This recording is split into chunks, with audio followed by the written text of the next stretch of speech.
இலக்கிய நண்பர்கள் அனைவருக்கும் முதலிலே வணக்கத்தை நான் தெரிவித்துக் கொள்கின்றேன்.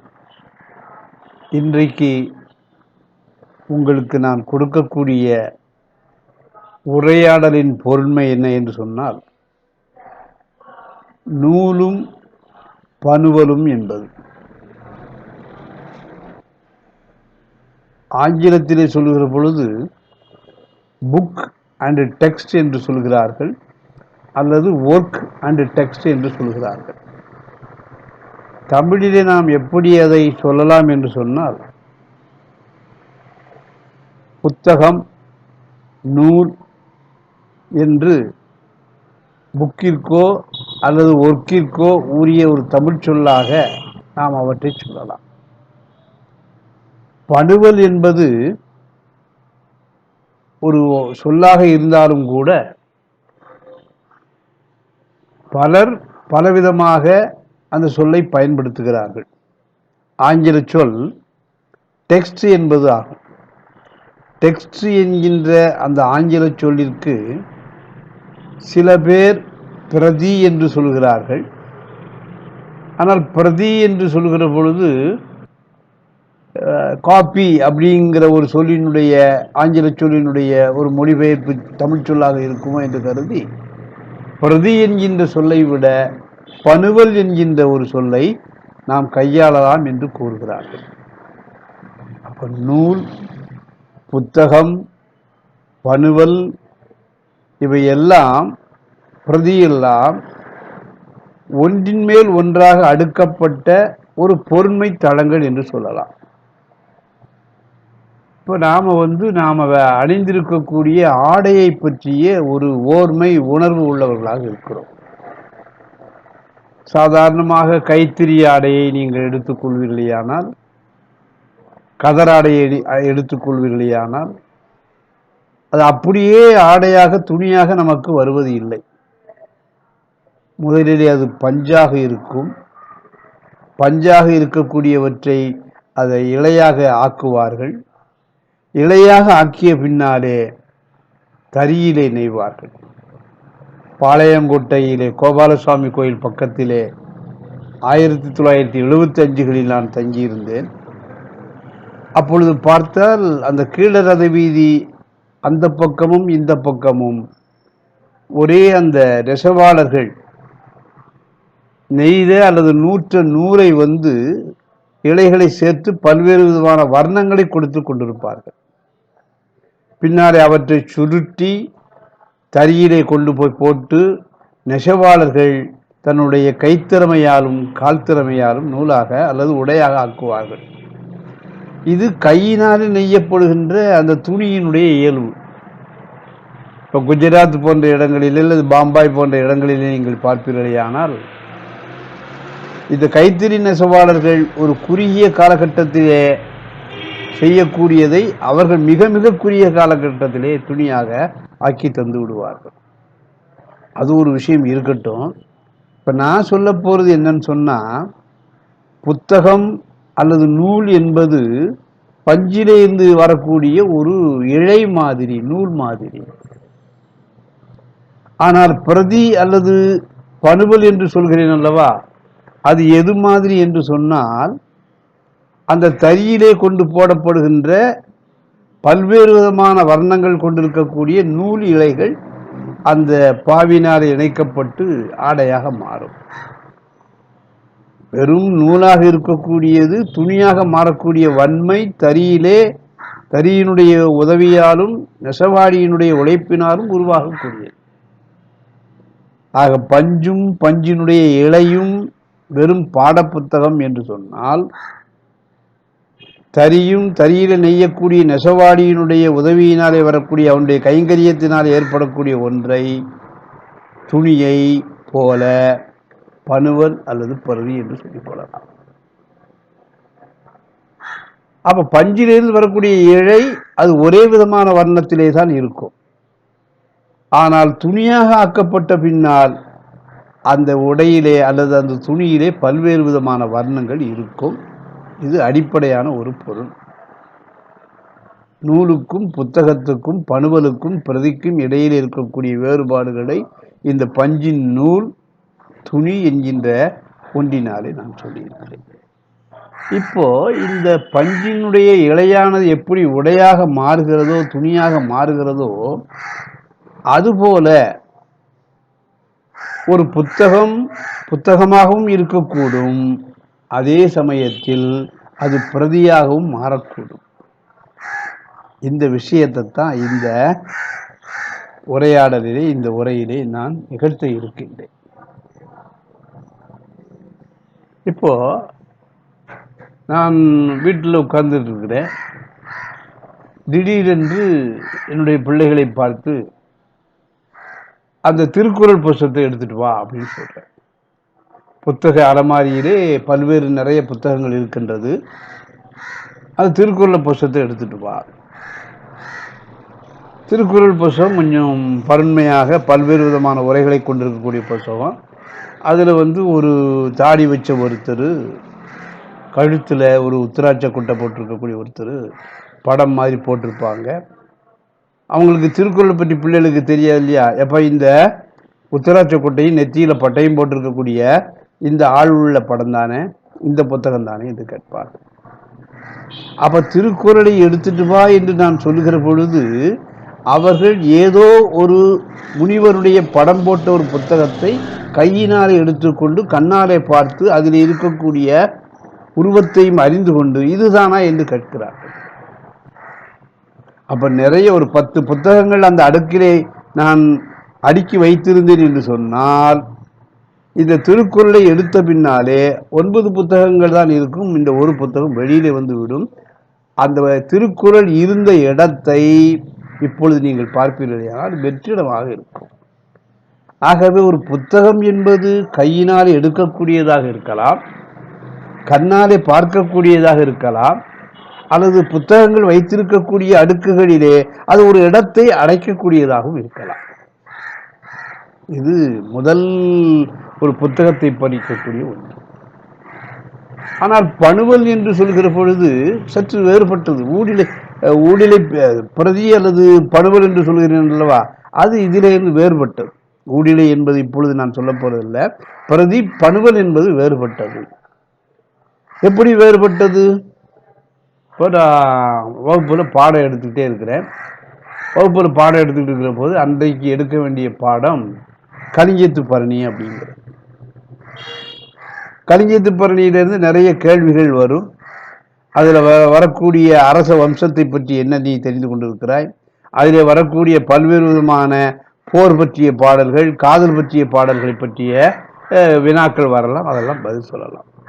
அப்போ அந்த புத்தகத்திலே என்ன மாதிரி செய்திகள் அடுக்கப்பட்டிருக்கிறதோ அதிலிருந்து சற்றும் மாறுபடாமல் ஒரே தன்மையிலே ஒரு தேர்விலே கேள்வி வறுமையானால் அந்த தேர்விலே வரக்கூடிய கேள்விக்கு பதிலளிக்கக்கூடிய தன்மையிலே இருப்பதுதான் புத்தகம் என்று சொல்லக்கூடியது, நூல் என்று சொல்லக்கூடியது.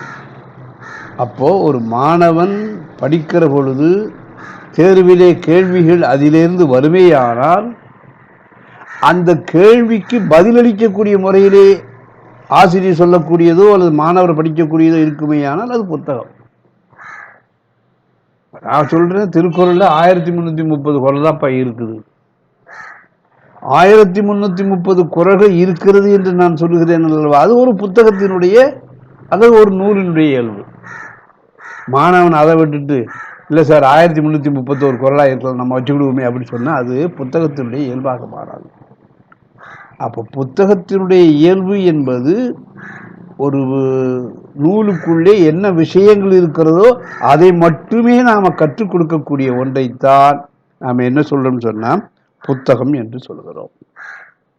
இப்போ இந்த புத்தகத்துக்கு சரியான உதாரணம் எது அப்படின்னு கேட்டாச்சுன்னு சொன்னா நம்முடைய முதல் கவிதை நூலாக இருக்கக்கூடிய தொல்காப்பியத்தை சொல்லலாம். ஏன்னா இந்த புத்தகத்தினுடைய இயல்பு இன்னொரு இயல்பு என்னன்னு சொன்னா அது ஒரு கட்டுப்பாடுகளை சொல்லி ஒரு அதிகாரத்தன்மையோடு வெளிப்படுத்தும். கட்டுப்பாடுகளை சொல்லி ஒரு அதிகாரத்தன்மையோடு இருக்கும். நான் சொல்றேன், நீ கேளு.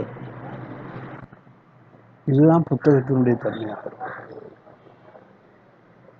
எழுத்தனப்படுவ அகர முதல் நகர இருவாய் 30 என்ப சார்ந்து வரல் மூன்றலம் கடையே. இப்ப ஆனாவில தொடங்கி நானால வரைக்கும் எழுத்துக்கள் தமிழ் மொழியிலே 30 தான். என்ப என்று சொல்றார் பார்த்தீங்களா, அதுதான் அதிகாரத்தினுடைய, நான் சொல்றதுக்கு மாறாக வேறு எந்த பொருளையும் கொள்ளக்கூடாது என்று சொல்கிற அந்த அதிகார குரல், ஒற்றை குரல் தொல்காப்பியத்திலே முதல் நூற்பாவிலே வெளிப்படுகிறது. இது நூலினுடைய புத்தகத்தினுடைய இயல்பு. அப்போ கையினாலே தொடக்கூடியதாகவும் கண்ணாலே பார்க்கக்கூடியதாகவும் ஒரு புத்தக அடுக்கு அல்லது அலமாரியிலே இடத்தை அடைக்கக்கூடிய ஒன்றாக இருக்கக்கூடியது புத்தகத்தினுடைய இயல்பு.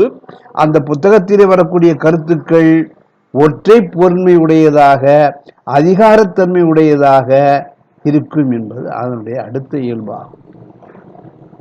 இப்போ இந்த ஒரு புத்தகமே பிரதியாக மாறும், ஒற்றை பொருள் தரக்கூடிய ஒன்று புத்தகத்தினுடைய இயல்பு என்று சொன்னேன். இடத்தை அடைக்கக்கூடியது என்று நான் சொன்னேன். திரும்ப திரும்ப சொல்றேன்னு சொன்னா புத்தகத்தினுடைய தன்மை இது என்பதை நீங்கள் தெரிந்து கொள்ள வேண்டும் என்பதற்காக நான் திரும்ப திரும்ப சொல்றேன். அப்ப பிரதி அப்படிங்கிறது அல்லது பணுவல் என்று சொல்லக்கூடியது மனதிலே தோன்றக்கூடிய ஒரு உள் உணர்வுகளால் ஆக்கப்பட்டதை நான் பணுவல் அல்லது பிரதி டெக்ஸ்ட் என்று நான் சொல்கிறேன். இந்த பிரதி அல்லது பணுவல் என்று சொல்லக்கூடியது நாம வெளிப்படையாக பார்க்கக்கூடிய புலன்களுக்கு அப்பாற்பட்ட மனம் என்று சொல்லக்கூடிய ஒன்று உணரக்கூடிய உணர்வுகளை உடையது. பெரும்பாலும் இது இலக்கியத்திலே இருக்கக்கூடிய கருத்துக்களை, அதில் தீம்ஸ் என்று சொல்லுவோம் இல்லையா, அதை பற்றி அதிகமாக கவலைப்படும். இப்ப சங்க பாடல்களுடைய கருத்து என்னது? போரும் காதலும். சிலப்பதிகாரத்தினுடைய கருத்து என்னது? அரசியல் படைத்தோருக்கு அறம் கூற்றாவதும், உரைசால் பத்தினியை உயர்ந்து ஏத்துவதும், ஊழ்வினை உறுத்து ஊட்டுவதும். ராமாயணத்தினுடைய கருத்து யாது?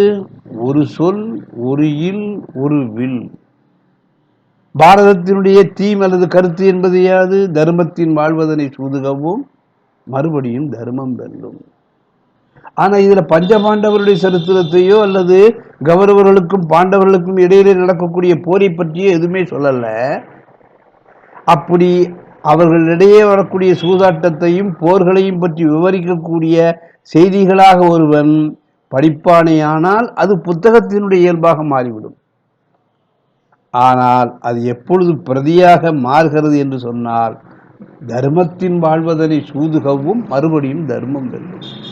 இதுல ஏதாவது மகாபாரதத்தினுடைய கதை இருக்கிறதா, சம்பவங்கள் இருக்கிறதா, கதாபாத்திரங்களுக்கு இடையில் நடக்கக்கூடிய போர் பற்றிய செய்திகள் ஏதாவது சொல்லப்படுதா? இல்லை. ஆனால் அதனால் பெறக்கூடிய ஒரு அப்டிராக்ட் என்று சொல்கிறோம் அல்லவா, என்ன கருத்து? இந்த கருத்தை சொல்லக்கூடியதுதான் பிரதியினுடைய ஒரு இயல்பு என்று சொல்லுவோம். அப்ப பிசிக்கலாக நாம உணரக்கூடிய ஒன்று புத்தகம், ஆனால் மனதுக்குள்ளாக உணரக்கூடிய ஒன்றுதான் பிரதி அல்லது பண்பு. ஏற்கனவே நான் கலிஞ்சத்து பரணியை பற்றி சொல்லி இருக்கிறேன். கலிஞ்சத்து பரணியிலே மன்னருடைய வரலாறு இருக்கும்.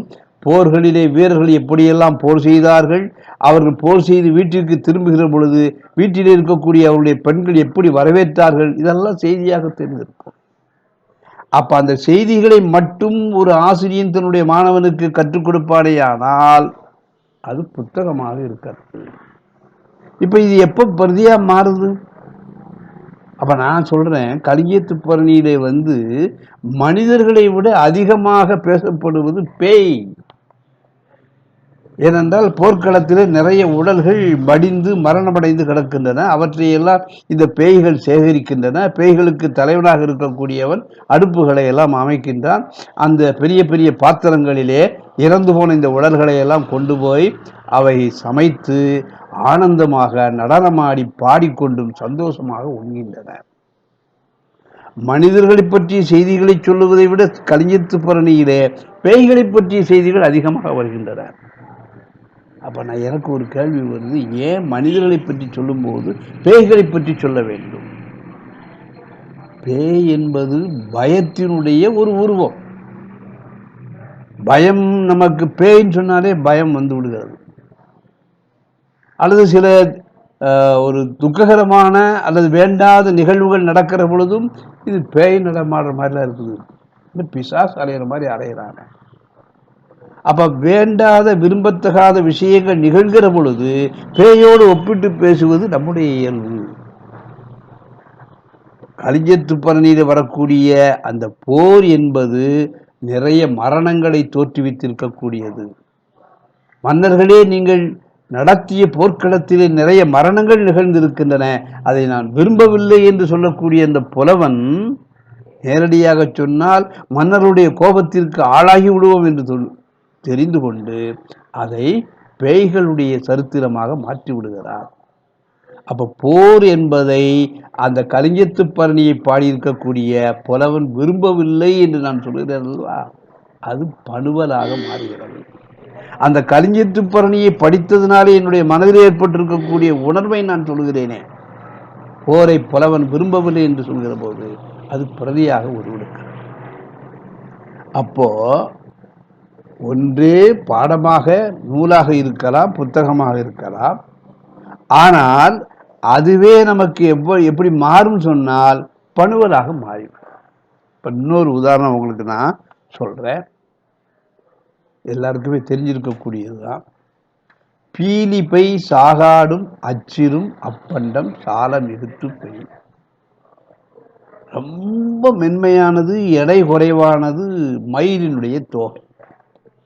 இந்த மயிலினுடைய தோகையை அளவுக்கு அதிகமாக நீங்கள் ஒரு வண்டியிலே ஏற்றுவீர்களானால் அந்த வண்டியானது முறிந்து போய்விடும், அச்சானது இற்று கீழே விழுந்துவிடும். இப்ப இது பாட புத்தகமாக நான் மாணவனுக்கு சொல்கிற பொழுது, இப்ப ரொம்ப எடை குறைவாக மெலிதாக இருக்கக்கூடிய அந்த மயில் தொகையை அளவுக்கு அதிகமாக நீ ஒரு வண்டியிலே ஏற்றுவாயானால் வண்டி முறிந்துவிடும். இப்படி அந்த பொருளை கடைக்கோட்டு தன்மையிலே இருக்கிற மாதிரியே நான் என்னுடைய மாணவர்களுக்கு எடுத்துச் சொல்வேனே, ஆனால் அது பாட புத்தகமாக ஆகிவிடும், நூலாக ஆகிவிடும். அப்ப இது எப்படி பிரதியாக மாறுகிறது? ஏன் ரொம்ப மெலிதான பொருட்கள் நிறைய இருக்கு இல்லையா?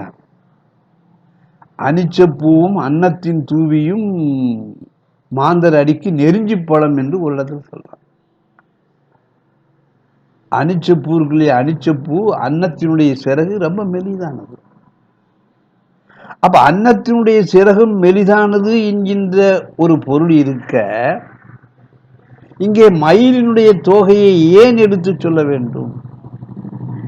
அப்ப மயிலு அன்னம் அப்படிங்கிற இரண்டு பறவைகள் இருக்கின்றன. அந்த பறவைகளிலே இந்த ஒரு புலவன் ஒன்றை தேர்ந்தெடுக்கிறார். தேர்ந்தெடுப்பதற்கு என்ன காரணம்? இந்த மாதிரி நான் யோசிக்கிற போது, அந்த கேள்விக்கு நான் விடையை தேடுகிற பொழுது அது சொல்லக்கூடிய பொருளை பொதுமைப்படுத்துகிறேன். எடை குறைவாக இருக்கக்கூடிய மயில் தோகை அளவுக்கு அதிகமாக ஏற்றினால் வண்டி முறிந்துவிடும்.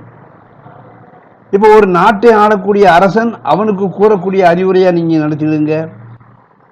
அவன் பல மிகுந்த அரசன் தான், சக்கடா வண்டி மாதிரி. ஆனா வலிமை குறைந்திருக்கக்கூடிய பகைவர்கள் அதிகமாக ஆகிவிட்டால், எண்ணிக்கையில கூடிவிட்டால் எல்லாரும் ஒன்று சேர்ந்துக்கிட்டு இந்த வலிமையான அரசனை தோற்கடித்து விடுவார்கள். பெண் என்று சொல்லக்கூடியவள் ரொம்ப மென்மையானவள் தான். ஆண் என்று சொல்லக்கூடியவன் அதிகாரத்தன்மை உடையவன் தான். ஆனால் இந்த பெண்ணை அளவுக்கு அதிகமாக துன்புறுத்துவானே ஆனால் ஒருவேளை அந்த பெண்ணே வந்து சீரக்கூடிய தன்மையில் அந்த ஆண் கணவன் என்று சொல்லக்கூடியவனுக்கு அழிவு வந்துவிடும். அப்போ பொருளை கிடைக்கோட்டு தன்மையிலே உள்ளவாறு அதில் இருக்கின்ற தன்மையிலே நான் பாடத்தை நடத்துவேனே ஆனால் அது வெறும் பாட புத்தகமாக மாறிவிடும். ஆனால் பல பொருள்கள் இருக்க ஒன்றை மட்டும் தேர்ந்தெடுத்து ஒன்றை நான் சொல்கிறது ஏன் என்ற கேள்வி கேட்கிற பொழுது அந்த கேள்விக்குரிய விடையை நான் சொல்வேனே ஆனால் அது பிரதியாக மாறிவிடுகிறது. இப்போ புத்தகம், பிரதி அல்லது பணுவல் என்று சொன்னேன். புத்தகத்தை படிப்பது எதனுடைய செயல் என்று நீங்க நினைத்து பார்த்தீங்கன்னா அது மூளையினுடைய செயல். இந்த மூளை என்று சொல்லக்கூடியது தர்க்கத்திற்கு உட்பட்டது. அந்த மூளையினுடைய விளைச்சலை நாம விதியாக மாற்றுகிற போது அது அறிவியலாக மாறிவிடலாம். அப்ப மூளையினுடைய செயலானது தர்க்கத்திற்கு உட்பட்டது, இயங்கிக் கொண்டிருக்கக்கூடியது, சில முடிவுகளை நமக்கு முன் அறிவிக்கும். இப்போ உதாரணமா நீங்க பார்த்தீங்கன்னு சொன்னா ஒரு சொலப்பட சொல்லுவாங்க, விதை ஒன்று போட்டா சொர ஒன்னா முளைக்கும். அப்ப இதுல நீங்க சுரைக்காய் விதையை போட்டீங்கன்னா அந்த விதை எந்த செடியை தரும்? சுரையை கொடுக்கக்கூடிய செடியைத்தான் தரும். அப்ப இது ஒற்றை பொருள் தரக்கூடிய ஒரு சொலவடையாக நான் பார்க்கின்றேன். இதை வெறும் ஒரு நூலாக அல்லது ஒரு புத்தகமாக நான் பார்க்கின்றேன். ஆனா அதுக்கு வேறு சில சொலவடைகள் இருக்குது. ஆடி காத்துல அம்மியே பறக்கும்ங்கிறான். கார்த்திகைக்கு பின்னால மழை இல்லை, கர்ணனுக்கு பின்னால கொடையும் இல்லை அப்படிங்கிறான். அப்ப கார்த்திகைக்கு பின்னால மழையும் இல்லை, கர்ணனுக்கு பின்னாலே கொடையும் இல்லை, ஆடிக்காத்திலே அம்மி பறக்கும் என்று சொல்கிற பொழுது நான் ஆடி மாசத்துல அடிக்கக்கூடிய காத்துல அம்மியே பறக்குமா? அப்ப அந்த அளவுக்கு வேகமா காற்று வேகமா அடிக்கிறதையும் நான் பார்த்ததில்லை, அம்மி பறக்கிறதையும் நான் பார்த்ததில்லை. அப்ப எப்படி இந்த ஆடி காத்தையும் அம்மையும் இணைத்து சொல்கிறான், அம்மியையும் இணைத்து சொல்கிறான்ங்கிற கேள்வி வர்ற போது, எப்பா இது ஒரு பொருளை தராமல் வேறு ஏதோ ஒரு பொருளை தருகிறது. அதாவது நாம சரியாக ஒன்றை பராமரிக்கவில்லை என்று சொன்னால், சரியாக ஒன்றை யோசித்து நடக்கவில்லை என்று சொன்னால், பின்னாடி விளையக்கூடிய விளைவுகள் வேறு விதமாக விபரீதமாக மாறிவிடும். அப்ப ஆடிக்காத்துல அம்மியே பறக்கும் என்கின்ற ஒற்றை பொருளை விட்டுவிட்டு தொடர்பில்லாத வேறு விஷயங்கள் இதில் ஏதோ பேசப்படுகிறது என்கின்ற ஒரு சந்தேகத்தோடு ஒரு கேள்வியை எழுப்புகிற பொழுது அங்கே நான் பெறக்கூடியது ஒரு பணுவலாக பெறுகின்றேன். இப்போ தமிழ் நாவல்கள் தோன்றியதை பற்றி தமிழ் நாவல் இலக்கியம் என்பதிலே முனைவர் கைலாசபதி அவர்கள் சொல்லியிருக்கிறார்கள். இங்கிலீஷ் நாவல் என்று சொல்லி ஆர்னால்டு கெட்டில் ஒரு 2 புத்தகம் எழுதியிருக்கிறார்.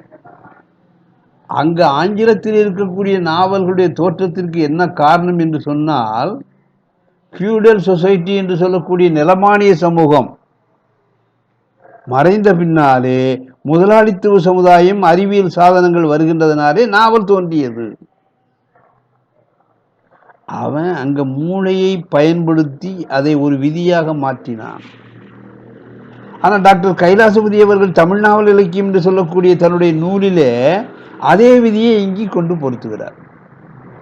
நம்முடைய சூழல் என்பது வேறு அல்லவா? இன்றைக்கு நீங்க கிராமங்களை போய் பார்த்தாச்சுன்னு சொன்னா அவனுக்கு அறிவியலும் தெரியாது, ஒண்ணுமே தெரியாது, எந்த பஞ்சாயத்தையும் எந்த அரசியலை பற்றி தெரியாது. அவன் நினைக்கிறது தான் அந்த தெருவில் இருக்கக்கூடிய ஒரு சமூகம் அல்லது அந்த ஊரில் இருக்க கிராமத்தில் இருக்கக்கூடிய சமூகம் ஒரு பொருளை கொடுத்துட்டு இன்னொரு பொருளை வாங்கிக்கிடும். அல்லது தங்களுக்குள் யாராவது தவறு செய்தால் அவர் 10 பேர் கூடி அந்த தவறை கேட்டு தண்டிக்கிற அல்லது மன்னித்து விடுகிற தன்மையை கொடுத்து விடுவார்கள். இன்னும் நமக்கு நிலமானிய சமூக அமைப்பு முழுவதும் மாறவில்லை, முதலாளித்துவ சமூகம் என்பதும் முழுவதுமாக வரவில்லை. அப்ப மேல்நாடுகளில் ஆங்கிலேய இங்கிலாந்திலே ஏற்பட்டிருக்கக்கூடிய ஒரு சூழல் மாதிரி தமிழ்நாட்டிலே ஏற்பட்டது, அதனால் தமிழ் நாவல் தோன்றியது என்று சொல்கிற பொழுது அங்கு இருக்கக்கூடிய விதியை இங்கே கொண்டு பொருத்துகிற போது அது சரியாக வரவில்லை. ஏனென்றால் இங்கு இருக்கக்கூடிய கான்டெக்ட் என்பது வேறு. அப்போ இது எதுக்காக சொல்ல வரேன்னு சொன்னா, புத்தகம் என்பது மூளையினுடைய உழைப்பினாலே ஏற்பட்டிருக்கக்கூடிய விளைச்சலை சொல்வது. ஆனால் பணுவல் அல்லது பிரதி என்று சொல்கிறேன் அல்லவா, அது எதனால் செயல்படுகிறது என்று சொன்னா, மூளைக்கு பக்கத்திலே மனது என்று ஒன்று இருக்கும். ஆமா, மனசுன்னு சொன்னா நெஞ்சு பக்கத்திலேயோ இதயம் பக்கத்திலேயோ நுரையீரலுக்கு கீழேயோ கல்லீரலுக்கு பக்கத்திலேயோ இருக்குன்னு நினைக்க வேண்டாம். மனம் என்பது ஒரு அப்டிராக்டான தன்மை. ஆனால் நான் என்ன சொல்கிறேன் என்று சொன்னால், மூளைக்கு பக்கத்திலே தான் இந்த மனம் என்கின்ற உருவம் இல்லாத ஒன்று செயல்பட்டு கொண்டிருக்கின்றது. இதை நான் என்ன மாதிரி பெயர் சொல்கிறேன் என்று சொன்னால், மூளைக்கு பக்கத்தில் இருக்கக்கூடிய மொழி அந்த மனசை மொழிக்கிடங்கு என்று நான் சொல்கிறேன். இந்த மொழிக்கிடங்குல நம்ம அம்மா அப்பா, நம்ம உறவுக்காரர்கள், நம்ம சமுதாயத்தை சார்ந்திருக்கக்கூடியவர்கள், நம்ம ஊர்க்காரர்கள், நம்ம மொழிக்காரர்கள், இவர்கள் அளித்திருக்கக்கூடிய விஷயங்கள் பூராவுமே இந்த மனம் என்று சொல்லக்கூடிய அதனுடைய ஒரு பகுதியாக இருக்கக்கூடிய மொழிக்கிடங்கிலே இருக்கும். இந்த மொழிக்கிடங்கினுடைய உதவியினாலே நாம மூளையை பயன்படுத்துகிற பொழுது வரக்கூடிய விளைச்சலைத்தான் நான் பணுவல் என்று சொல்கிறேன். மூளையை மட்டுமே பயன்படுத்தி செய்யக்கூடிய ஒரு படிப்பை புத்தக படிப்பு என்று சொல்கிறேன். ஆனால் மனதும் மூளையும் இணைந்த ஒன்றை, அவை இரண்டையும் பயன்படுத்தி செய்யக்கூடிய ஒன்றைத்தான், அதனால் வரக்கூடிய வாசிப்பினால் வரக்கூடிய ஒன்றைத்தான் பிரதி அல்லது பணுவலுடைய விளைச்சல் என்று நான் சொல்கிறேன்.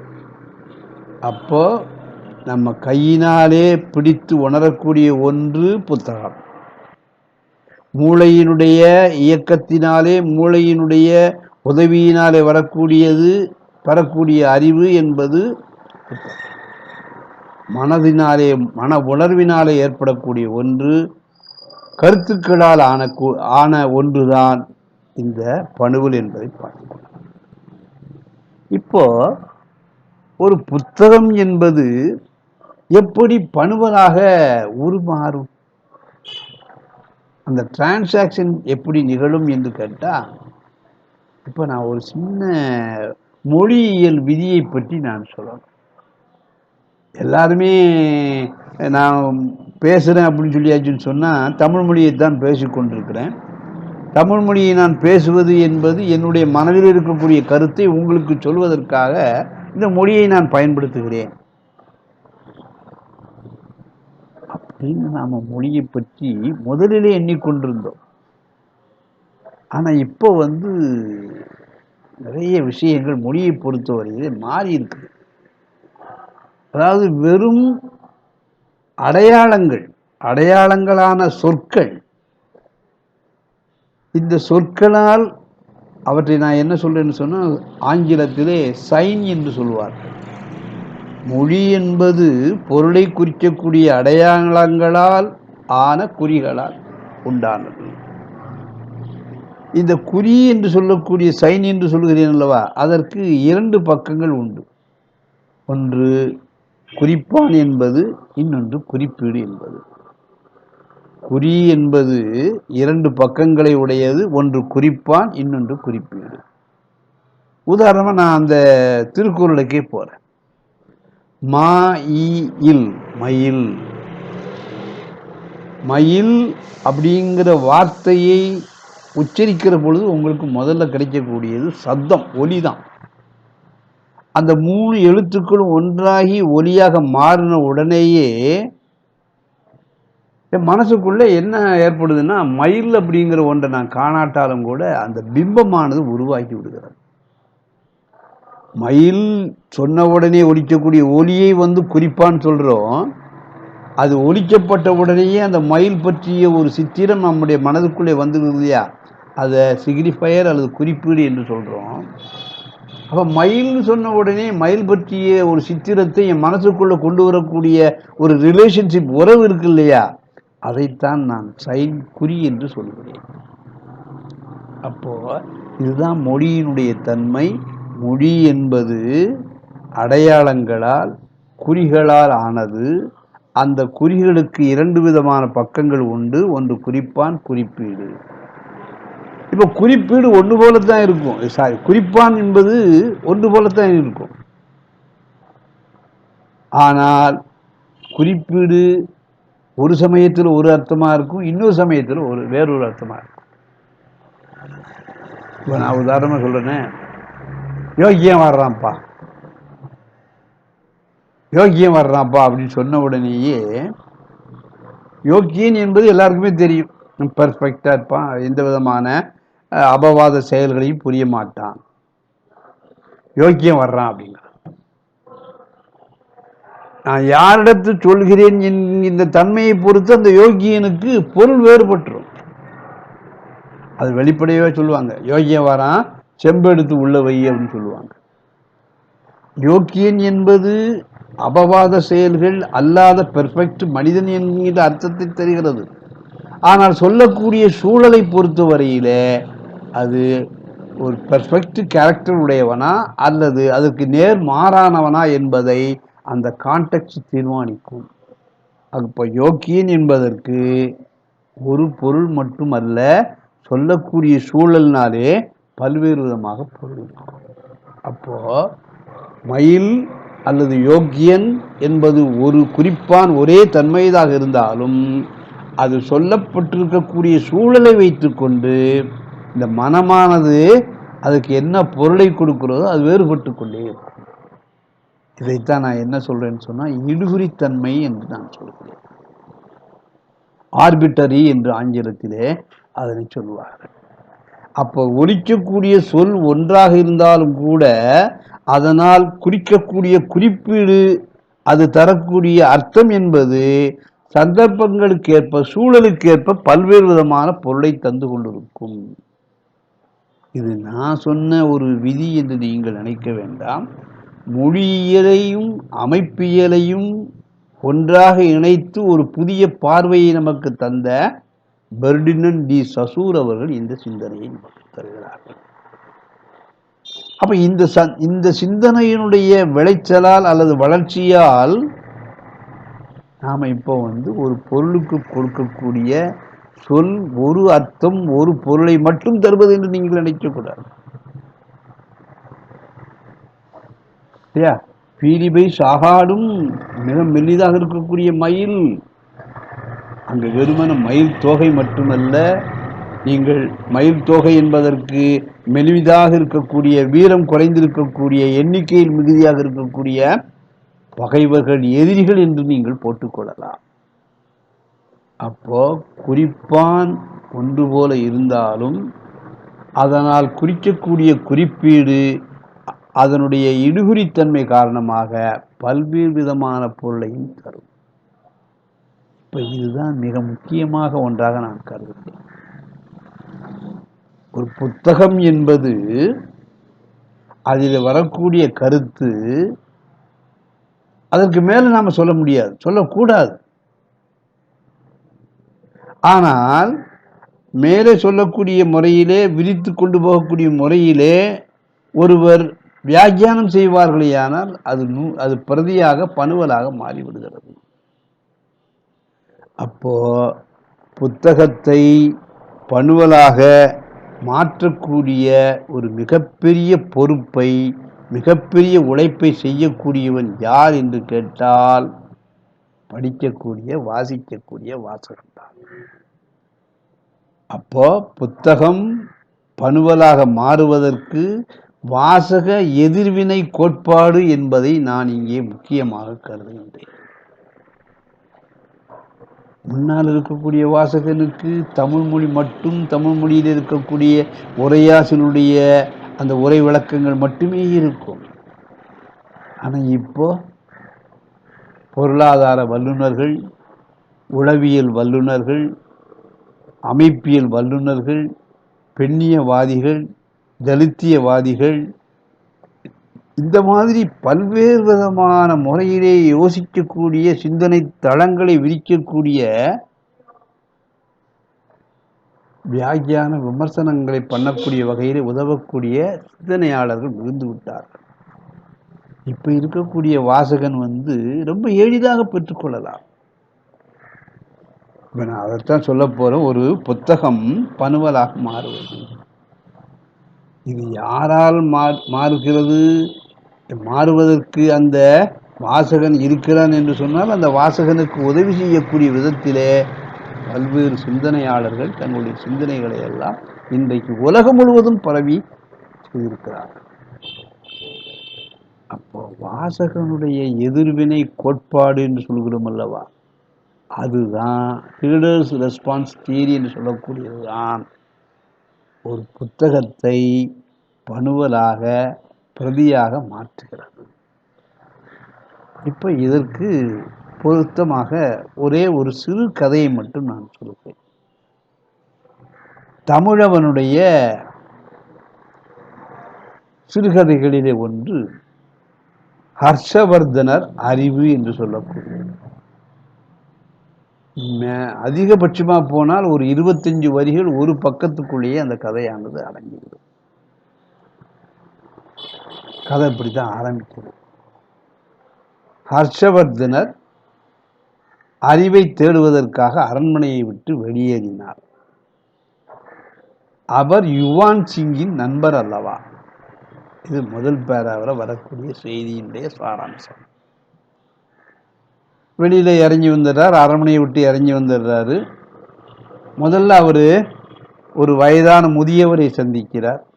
நீங்க எங்க போறீங்க? இறந்ததுக்கு அப்புறம் சொர்க்கம் எப்படி இருக்கும் என்று தெரிந்து கொள்வதற்காக, நான் அறிந்து கொள்வதற்காக புறப்பட்டேன்.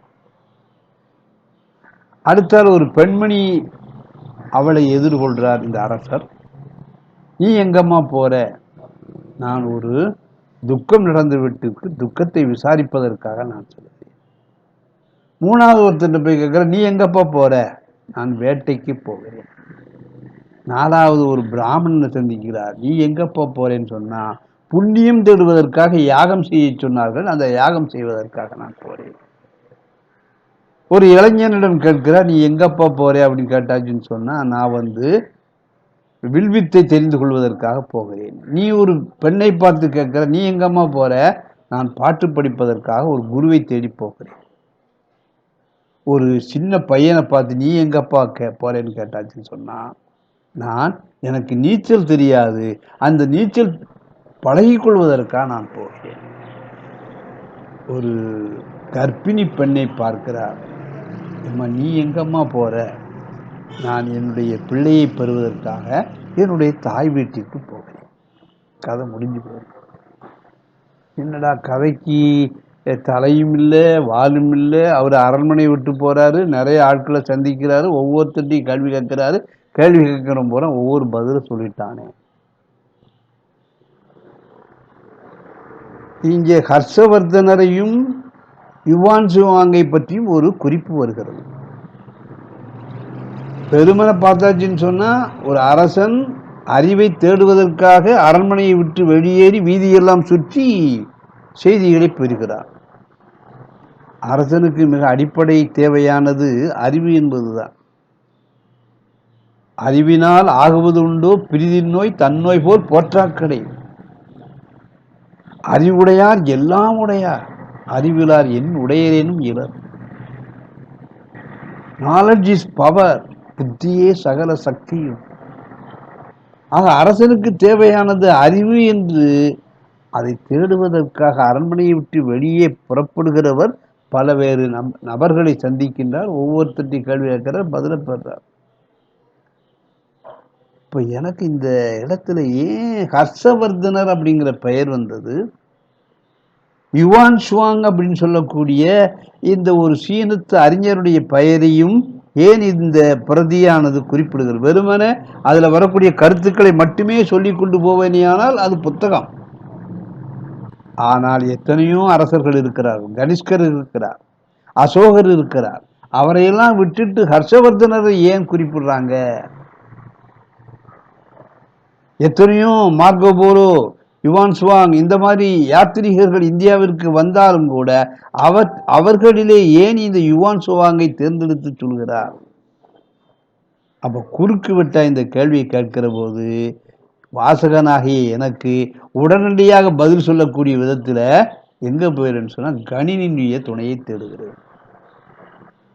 நேர கூகுள்ல போய் ஹர்ஷவர்தனர் யுவான் சுவாங், ஹர்ஷவர்தனருக்கும் யுவான் சுவாங்குக்கும் அடிப்படையாக இருக்கக்கூடிய ஒரு அம்சம் என்ன அப்படின்னு கேட்டாச்சுன்னு சொன்னா, ரெண்டு பேருமே புத்த மதத்தை பற்றி அறிந்து கொள்வதுதான். புத்தம் சரணம் கச்சாமி, சங்கம் சரணம் கச்சாமி, அமைதியே இந்த உலகத்திற்கு தேவை ஆசைதான் அனைத்து துன்பங்களுக்கும் காரணம் என்று சொல்லக்கூடிய புத்தருடைய போதனைகளையும் புத்த மதத்தையும் தெரிந்து கொள்வதற்காகவும் மேற்கொண்டு பரவச் செய்வதற்காகவும் தன்னுடைய நாட்டிலே போர்களை செய்து ஒரு இலக்கியவாதியாக இருந்து கொண்டு திகழ்ந்தவன் ஹர்ஷவர்தனன். அவனும் அறிவை தேடிக்கொண்டிருக்கிறான். புத்த மதத்தை அறிய வேண்டும் என்பதற்காக இந்தியாவிற்கு வரக்கூடிய இந்த சீன யாத்திரிகன் பல்வேறு விதமான காடுகளிலேயும் மலைகளிலேயும் ஏறி இறங்கி காட்டு பாதைகளையும் விஷ பாம்புகளையும் கொள்ளையர்களையும் சந்தித்த பின்னாலே தான் இந்தியாவிற்கு வந்து இங்கே புத்த மதத்தை தேடுகிறான். அப்ப ஒருவன் அறிவை தேடுவதற்காக பயணம் செய்கின்றான், இன்னொருவன் அறிவை தேடுவதற்காக போர் செய்து மறுபடியும் மக்களிடத்தில் செல்கின்றான். இப்போ ஹர்ஷவர்தனன் யுவான் சுவாங் என்று சொல்லக்கூடிய இதுல எனக்கு புத்த மதம் என்பது நினைவிற்கு வந்தது. புத்த மதம் என்று சொல்லும் போது நமக்கு பக்கத்தில் இருக்கக்கூடிய நாடான ஈழ நாடு இலங்கை வந்து விடுகிறது. உங்களுடைய அரச மதம் புத்த மதம் என்று சொல்கிறீர்கள், ஆனால் நீங்கள் செய்யக்கூடிய போரானது புத்த மதத்தினுடைய கோட்பாடுகளுக்கு நேர் எதிராக இருக்கிறது. அப்ப அந்த ஹர்ஷவர்தனர் யுவான் சுவாங் என்கின்ற அந்த குறிப்பான் வெறுமனே ஒரு போர் செய்யக்கூடிய அல்லது பயணம் மேற்கொண்டிருக்கக்கூடிய ஒரு பயணியாக இருவரையும் நாம் காண்பிக்காமல் வேறொரு குறிப்பீடை என்னுடைய மனதிற்குள்ளே கொண்டு வந்து தருகிறது.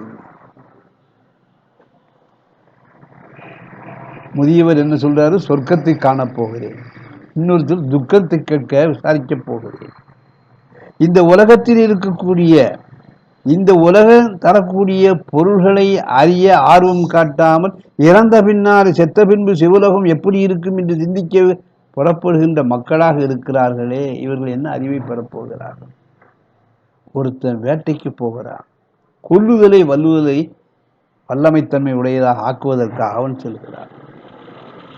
இதை பார்த்தாச்சுன்னு சொன்னா இதுல வரக்கூடிய ஒரு குறிப்பு, பிராமணன் எங்க போறான்னு சொன்னா யாகம் செய்ய போகிறான். ஏன்னா யாகம் செய்கிற போது அவனுக்கு தெரிந்த மொழிகளிலே தெரியாத ஒருவனுக்கு சொல்லிக் கொண்டிருப்பான். கேட்கிறவனுக்கு என்ன சொல்றான்னு தெரியாது. இது வேள்விக்குரிய சுலோகத்தை சொல்கிறானால் அது வேறொரு சுலோகத்தை சொல்றானா தெரியாது, குழப்பம். ஆனால் கடைசியிலே இந்த பெண் என்ன சொல்லுகிறாள் என்று சொன்னால், என்னுடைய குழந்தையை பெறுவதற்காக என்னுடைய தாயினுடைய வீட்டிற்கு செல்கிறேன். அப்ப அறிவு என்பது ஏதோ ஒரு இடத்துல கிடைக்கும் ஒரு சுரங்கம் மாதிரி இருக்கும், அதை அப்படியே தோண்டி எடுத்து கொண்டு வந்துடலாம் அப்படிங்கிறது. அறிவு என்பது முடிவில்லாதது. அது பாட்டில் இன்னைக்கு இருக்கும். நேற்று என்ன சொல்லியிருந்தோம்?